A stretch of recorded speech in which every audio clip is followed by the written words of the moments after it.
Jeeva today பார்வையாளர்களுக்கு வணக்கம். இன்றைய நேர்காணலில் காங்கிரஸ் கட்சியினுடைய மூத்த பிரமுகர் மற்றும் அரசியல் பொருளாதார நிபுணர் ஆனந்த் சீனிவாசன் அவர்கள். சார் வணக்கம். சார் சார் வணக்கம். சார், மறு தொகுதி சீரமைப்பு இது குறித்து ஏற்கனவே தமிழக அரசு மீட்டிங் போட்டிருக்கிறாங்க. தென்னிந்திய மாநிலங்களெல்லாம் ஒருங்கிணைச்செல்லாம் கூட்டம் நடத்தினாங்க. ஆனால் பாஜகவினர் என்ன சொன்னாங்க, சும்மா பயமுறுத்தாதீங்க, இதுக்கு எடுத்தாலும் பாஜக என்ன செஞ்சாலும் எதையாவது தமிழ்நாட்டுக்கு ஆபத்து, தமிழர்களுக்கு ஆபத்து, இப்படி பேசியே திமுக அந்த கூட்டணி கட்சிகள்லாம் ஏமாற்றிக்கிட்டு இருக்கிறாங்க, அதெல்லாம் ஒன்றுமே இல்லைன்னு சொல்லிட்டு இருந்தாங்க. இப்போ நாளை மறுநாள் நடக்க போகிற கூட்டத்தில் ரொம்ப பெரிய லெவலில் யாருக்கும் தெரியாமல் இவ்வளோ அவசர அவசரமாக நடத்துகிறாங்கன்னா பெரிய ஆபத்து இருக்குன்னு முதலமைச்சர் ஒரு அறிக்கை விட்டுருக்காங்க. தமிழ்நாடு காங்கிரஸ் கமிட்டி தலைவர் செல்வ பெருந்தகை அறிக்கை விட்டுருக்காங்க. நேற்றே சோனியா காந்தி மேடம் இதை கண்டிச்சிருக்கிறாங்க. ஏன் ஒரு மசோதா ஒரு விஷயம் வர்றதுக்கு முன்னாடியே திமுக மற்றும் காங்கிரஸ், கம்யூனிஸ்ட் இந்த கூட்டணி கட்சிகள்லாம் இவ்வளவு பதட்டம் அடைகிறாங்க? முதல்ல ஒரு பார்லிமெண்ட்ரி ப்ரொசீஜர் இருக்குது அண்ட் கான்ஸ்டியூஷனல் ப்ரொசீஜர்னு ஒன்று இருக்குது. இது ஒரு கான்ஸ்டியூஷனல் அமெண்ட்மெண்ட் பில் மூலமாக தான் பாஸ் ஆகணும், ரைட்டா? இப்போ இது ரெண்டு ப்ராப்ளம் இருக்குது. டீலிமிட்டேஷன் தனி, லேடிஸ் ரிசர்வேஷனுங்கிறது தனி. லேடிஸ் ரிசர்வேஷனை நாங்கள் ஒரு வாட்டி பாஸ் பண்ணி ராஜ்யசபாவில் மெஜாரிட்டி இல்லாமல் அது போயிடுச்சு. இல்லை, நாங்கள் ராஜ்யசபாவில் பாஸ் பண்ணி ஏதோ ஒன்றுத்தில் பாஸ் பண்ணி எங்களது முடிஞ்சிருச்சு. இப்போ இவங்க திரும்பி 300 பில்லை கொண்டு ஒரு மனதாக எல்லாரும் ஒத்துக்கிட்டு லோக்சபாவில் பாஸ் ஆகிடுச்சு.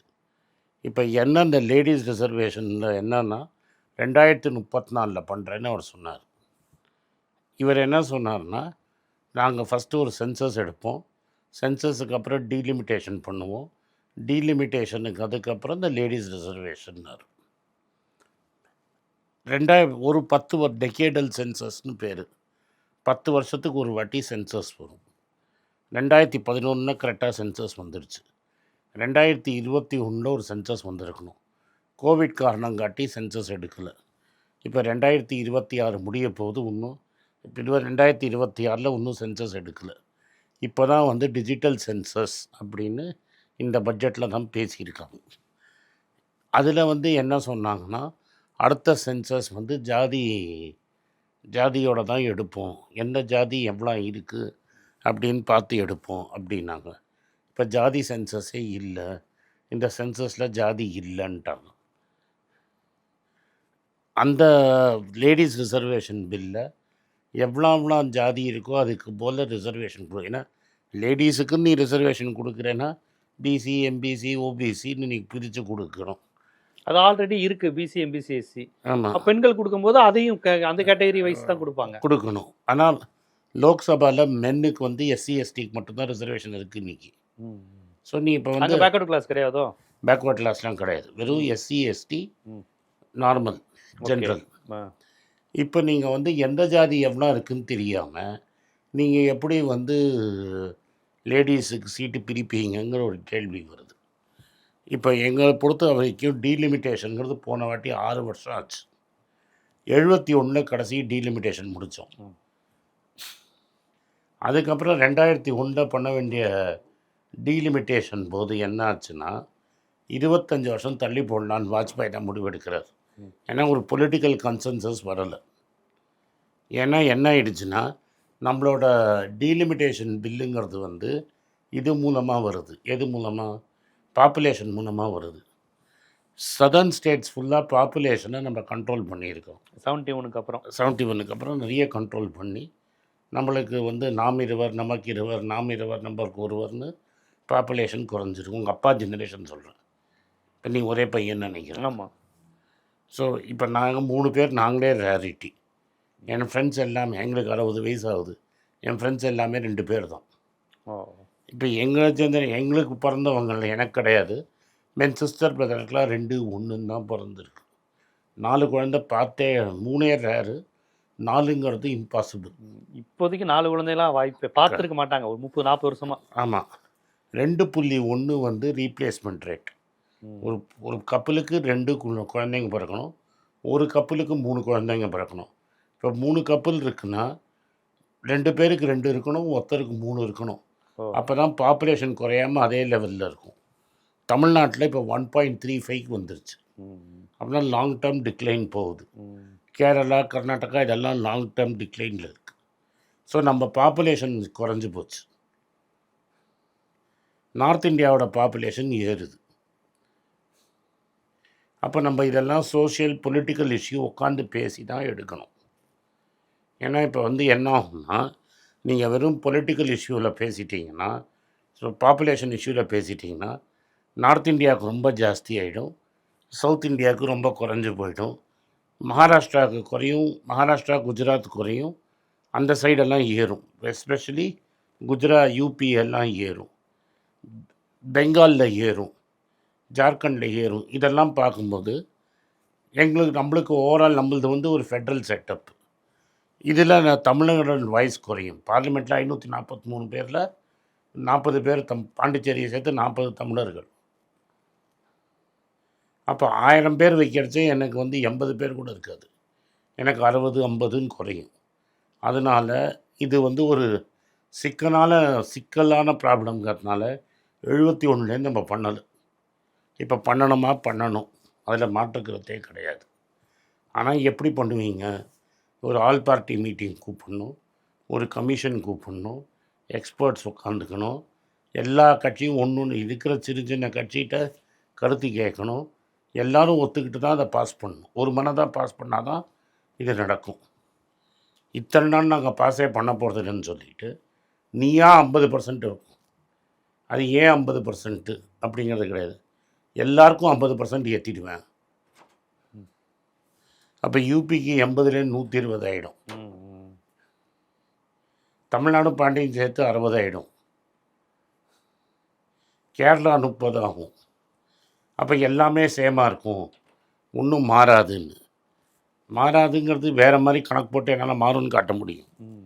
இப்போ 543 ஸ்டேட் சீட்டில் தென் மாநிலம் 140, 810 எந்த குறையும்.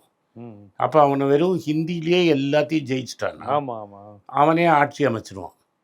அப்போ நம்ம சவுத்து வந்து அடிமை மாதிரி காத்துட்ருக்கோம். ஆல்ரெடி ஓட்டே தேவையில்லை அவங்களுக்கு, உங்கள் ஓட்டே தேவையில்லை. அடுத்தது என்ன ஆயிடுச்சுன்னா, இப்போது டேக்ஸ் ப்ராப்ளமும் வரும். ஆல்ரெடி ₹1 டேக்ஸிக்கு நம்மளுக்கு 25 பைசா 35 பைசா வருது, கர்நாடகாவுக்கு இன்னும் கம்மியாக வருது. அப்போ சட்டத்தையும் அவனே பாஸ் பண்ணிட்டு போடுவான். நீங்கள் இது வெறும் மெஜாரிட்டி மட்டும் கிடையாது, ஹிந்திக்காரன்லாம் எல்லா கட்சியில் இருக்கிற ஹிந்திக்காரனும் ஒன்று சேர்ந்துட்டான்னு வைங்க, அவங்களுக்கு நாளைக்கு ஹிந்தி வந்து நேஷ்னல் லாங்குவேஜ்னு பாஸ் பண்ண மாட்டானேன்னு நிச்சயம். இல்லை, அவன் என்ன சொல்கிறான், எண்ணிக்கை கூடினாலும் இதே பெர்சன்டேஜ் ஒரே மாதிரி தான் இருக்கும். சரி, எப்படி மாற்ற முடியும்? நீ எப்படி வந்த அந்த பர்சன்டேஜில்?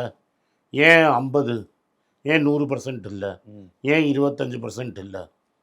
அந்த 50ங்கிறது எப்படி வந்து? அதுக்கு ஏதாவது ஒரு ரீசன் இருக்கணும்ல, ஒரு காரணம் இருக்கும்ல. அப்போ எதுக்கு நீ வந்து ஒரு டிஸ்கஷனே இல்லாமல் எதுக்கு நீ வந்து பார்லிமெண்ட்டை கூட்டுற? ஒரு கமிஷன் செட் பண்ணுங்க, கமிஷன் பப்ளிக்டேன்னு ஒப்பீனியன் வாங்கட்டும், எல்லோரும் அவங்க ஒப்பீனியனை கொடுக்கட்டும், ஒரு முடிவு எடுத்து ஒரு கமிஷன் ரெக்கமெண்டேஷன் கொடுக்கட்டும், அதுக்கப்புறம் பார்லிமெண்ட்டில் பேசுங்க, அப்புறம் முடிவெடுங்க. டீலிமிட்டேஷனுங்கிறது போன வாட்டி பண்ணுறாச்சு 6 வருஷம் ஆச்சு. எவ்வளோ வருஷம் ஆச்சு? 6 வருஷம். நீ இதை எப்படி 2 நாளில் முடிப்ப?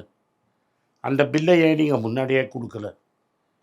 இது போன வாரம் வரைக்கும் எங்கள்கிட்ட பில்லை காட்டல, அப்போசிஷன் சொல்கிறேன். நாளைக்கு பில்லை காட்டி 2 நாளில் பாஸ் பண்ணால் எப்படி பாஸ் பண்ணுது? இல்லை, இப்போ இவங்களுடைய நோக்கம் வந்து இப்போ பாப்புலேஷன் பேஸ்டாக நாங்கள் டீலிமிட்டேஷன் பண்ண போகிறோன்னு சொன்னாலே அது சவுத்துக்கு எதிராக தானே இருக்கும். ஆமாம், அப்போ நாங்கள் டெவலப்மெண்ட் பண்ணதுக்கு எனக்கு எதாவது நீ கொடுக்கணும்ல. நம்ம டெவலப்மெண்ட் பண்ணதுனால தானே மக்கள் தொகை குறைஞ்சிருக்கு. அதே தான் நான் கேட்குறேன். அப்போ நாளைக்கு யூபி டெவலப் பண்ணாலும் மக்கள் தொகை குறையும்ல. அப்போ வந்து மறுதொகுதி சீரமைப்புங்கிறது மக்கள் தொகை அடிப்பில் இருக்கக்கூடாது, எல்லா மாநிலங்களுக்கும் ஒரு சமமாக வர மாதிரி பார்க்கணும். அதுக்கு நம்ம உட்காந்து பேசணும்ல, என்ன செய்யறது, எப்படி பண்ணுறது, என்ன செய்யறது, இப்படி ஆயிடுச்சு, அன்ஈவனாக டெவலப் ஆகிடுச்சு, நீயே எல்லாத்தையும் டாமினேட் பண்ண முடியாதுங்கிறானா. ஸோ ஒரு பாப்புலேஷனுக்கு ஒரு வெயிட்டேஜ், மற்ற என்ன ஃபேக்டர்ஸுக்கு வெயிட்டேஜ் கொடுப்பேன். அப்போ வளர்ச்சி எவ்வளவு, குடும்ப கட்டுப்பாடு எவ்வளோ பண்ணியிருக்கிறாங்க, ஆமாம், இதுக்கு ஒரு மார்க்கு கொடுத்து அந்த மாதிரி அதை ஈடுகட்டணும். வெறும் பாப்புலேஷனை மட்டும் பார்க்கலாம், ஆனால் அவன் பச்சையாக பாப்புலேஷனை மட்டும் பார்க்குறான். அவன் பாப்புலேஷனையும் பார்க்கல, சமாராக எல்லாத்துக்கும் 50% ஏற்றுறான். அது ஏன் 50% ஏற்றுறான்னா, இப்போ நாங்கள் என்ன சொல்கிறோன்னா, உனக்கு லேடி ரிசர்வேஷன் தான் முக்கியம்னா 543 1/3 கொடுத்துரு. இப்போ உனக்கு லேடிஸ் தானே வேணும், 543ல் 1/3 கொடு.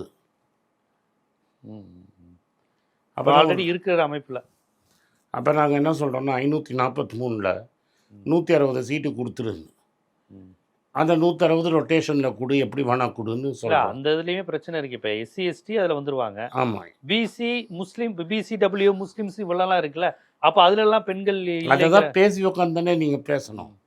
அவன் என்ன நினைக்கிறான்னா 50% ஏற்றி ம், 543 810 ஆக்கி ம், அந்த 810ல் 1/3 கொடுக்கறது. ம். புரியுதுங்களா? அப்போனா 250 பேரை லேடிஸாக போடுறது. அந்த 250 லேடிஸ் என்ன பண்ணுவான், அவன் எல்லாம் அப்பர் கிளாஸ் ஹிந்துவாக போட்டு முடிச்சிருவான். உனக்கு லேடிஸ் தானே வேணும், பிராமின்ஸ் சர்மா முகர்ஜின்னு போட்டுருவாங்க. அதான் யாதவ்ஸ்க்கு ஒன்றும் இருக்காது. யாதவோடு யாதவ் குர்மி யாருக்கும் தேவர் எனக்கு வன்னியர் யாருக்கும் வேணுங்கிற ஆளை நான் போட்டுப்பேன். அவ்வளவுதான். இப்போ ஏன் போட முடியலன்னா, ஆல்ரெடி 240 பேர் இருக்கான்ல, அவன் சீட்லாம் அடிபடும்ல, அவன்லாம் கட்டாயம் எடுப்பான்ல. ம், ஆல்ரெடி எம்பியாக இருக்கிறவன் சும்மா இருப்பானா? ம், ம். நான் சொல்கிறது புரியுதுங்களா புரியுது, இல்லையா? புரியுது. இப்போ நான் எம்பியாக இருப்பேன்னு வைங்க, ம், என் சீட்டை நீ லேடிஸை கொடுத்தா எனக்கு எப்படி இருக்கும்? ஸோ 160 பேருக்கு நீங்கள் லேடிஸாக மாற்று. 160 லேடிஸ் இல்லை இப்போது, ம், மேக்ஸிமம் ஒரு 50ன்னு வச்சுப்போம். ம். அப்போ 110 எக்ஸ்ட்ரா லேடிஸ் கொடுக்கணும்னா 110 ஆண்களுக்கு போகிறது, அவன் கொடியேற்றுவான். அதை சால்வ் ஏன் பண்ணுறதுக்கு அக்கா தங்கச்சி ஒய்ஃபு அம்மா அது எப்படி ஒத்துப்பாங்க? உள்ளாட்சியிலாம் அதான் நடக்குது. அது இப்போ கொஞ்சம் கொஞ்சமாக குறைஞ்சி போயிடுச்சுல்ல. நீங்கள் முதல்ல 100% பீக்கில் இருந்தது, கொஞ்சம் கொஞ்சமாக கேள்வி கேட்குறவங்க வந்துட்டாங்களா இல்லையா? இப்போ ம், ம், ஸோ இதை தான் அவன் பண்ணணும்னு நினைக்கிறான். ம். ஜெனியன் அக்கா பண்ணாமல் அக்கா தங்கச்சி பொண்டாட்டி யாராவது ஒருத்தர் அம்மா அத்தா யாராவது உட்காத்தணும்னு, ம், அப்போ எப்படி இது நடக்கும்? ம். இல்ல அது மட்டும் இல்ல, நீங்க சொல்ற அந்த அபாயம் வந்து பிசியே இல்லாத சூழல் போயிடும். பிசியும் இல்லை, மைனாரிட்டியும் கிடையாது. யாரும் கிடையாது. எஸ்சி அம்மா எஸ்டி 240 சீட்டில் ஒரு முஸ்லீம் எம்பி கிடையாது அவன்கிட்ட. ஆல்ரெடி ஆம்பளை முஸ்லீம் எம்பியே அவன்கிட்ட கிடையாது. ஆ இல்ல பெண் எம்பிக்கு எங்க போவாங்க அவங்க? அப்புறம் கிறிஸ்டியன் எம்பி கிடையாது. கிறிஸ்டின் எம்பியும் இல்ல. கிடையாது. ஏதாவது நார்த் ஈஸ்ட்லேருந்து ம், 1-2 பிடிச்சின்னு வந்திருப்பான். ம், பட் மெயின் ஸ்ட்ரீம்லேருந்து இப்போ தமிழ்நாட்டிலேருந்து ஒரு கிறிஸ்தவ எம்பிக்கு வாய்ப்பே கிடையாது. கன்னியாகுமரியில கூட நிப்பாட்ட மாட்டாங்க அவங்க. வேறு வழி இல்லாமல் நார்த் ஈஸ்ட்டில் ஒன்று பிடிச்சின்னு வந்து காமிச்சிட்டு இதுதான் அது அப்படியே ஜூவில் 2 வைக்கிற மாதிரி வச்சுக்கிட்டு இதான்ப்பா அந்த கிரின் ரிஜுவா யாரோ புத்திஸ்ட் இல்ல, அது மாதிரி எதாவது காட்டுவான். கிரின் ரிஜுவா அந்த கிரண் காஷ்மீர் ரிஜிஜு. லடாக்ல ஒரு இது கிரண் ரிஜிஜு அருணாச்சல் பிரதேஷ். கிரின் ரிஜு. ஆ. ஆமா ஆமா. அவர் ஹிந்து இல்லைன்னு நினைக்கிறேன். I think. இந்துவோ இல்லையோ, நான் என்ன கேட்குறேன், நார்த் ஈஸ்ட்டை விட்டுருங்க, மெயின் ஸ்ட்ரீம்லேருந்து எவ்வளோ பேர் வச்சுருக்கீங்க? இப்போ நீங்கள் சொல்கிறதுல 3-4 விஷயங்கள், தென்னிந்தியாவுக்கு பாதிப்பு, தமிழ்நாட்டுக்கு பாதிப்பு, பிற்படுத்தப்பட்டவர்களுக்கு பாதிப்பு, சிறுபான்மையினருக்கு பாதிப்பு, 4 விதமான பாதிப்பு இப்போ பிஜேபி செய்ய போகுது. ஆமாம், அதான் மெயின் திங்கன்னா மேல் ஜாதிக்கு மட்டும் நார்த் இந்தியாவில் ம், மேல் ஜாதிக்கு மட்டும் சீட்டை கொடுத்து முடிச்சிடும். ம், ம். அந்த எக்ஸ்ட்ரா 50 அப்படி கணக்கு. என் எம்பியை நானே வச்சுப்பேன், ம், மீதியை நான் மேல் ஜாதி கொடுத்து முடிச்சுப்பேன். ம். ம். ஓகே ஓகே, அப்படி கொடுத்து இது பண்ணிடுவாங்க. அது பெண்கள்ங்கிற மூலமா, லேடிஸ் மூலமா அதை இது பண்ணிடுவாங்க. ம். ஓகே. நான் என்ன கேட்குறேன்னா, நீ ஏன் ஜாதி கணக்கு எடுக்கிறேன்னு ஒத்துக்கிட்ட, ஏன் இந்த வாட்டி ஜாதி கணக்கு எடுக்கலை? சரி, இப்போ காங்கிரஸ் கடுமையாக இப்போ எதிர்க்கு, இப்போ சோனியா காந்தி நேற்று அறிக்கை விட்டுருக்காங்க, தமிழ்நாடு காங்கிரஸ் இது வந்து நார்த் பெல்ட் ஊபி மாப்பில் உள்ள காங்கிரஸ் கமிட்டியும் தமிழ்நாடு கமிட்டி மாதிரி எதிர்க்குதா? காங்கிரஸ் ராகுல் காந்தி எடுத்தால் மற்றவனா வர வேண்டியது தானே? இல்லை, state level all India level அவர் பொதுவாக சொல்கிறாரு. அப்போ State ஓட்டு level- எங்களுக்கு தானே போட்டானோம் சார், விப்பு நாங்கன்னா எங்களுக்கு தான் நீங்கள் ஓட்டு போட்டானோம். ஏன்னா பாஜக அப்படி தூண்டி விட்ரும்ல ஹிந்தி ரீஜனுக்கு எதிராக. அதெல்லாம் விடுங்க, என்ன ஆனாலும் ஒத்துக்காது. 2/3 இல்லாமல் பாஸ் ஆகாது. எனக்குலாம் என்ன பையனா, எடப்பாடி மாறிடுவார். எடப்பாடி எதை வேணால் அடமானம் வச்சு எப்படியாவது ஆட்சியை பிடிக்கணும்னு நினைக்கிறவர். அதனால் தமிழ்நாட்டு மக்கள் எடப்பாடிக்கு ஓட்டு போட்டால் எல்லாமே கைவிட்டு போயிடும், தமிழ்நாடே இருக்காது. இந்த மாதிரி எல்லா மசோதாக்களும் எளிமையாக வந்துடும். அப்போ ஜிஎஸ்டிக்கு யார் போய் நின்னாங்க? ஜெயலலிதாவை ஓட்டு போட்டாங்க.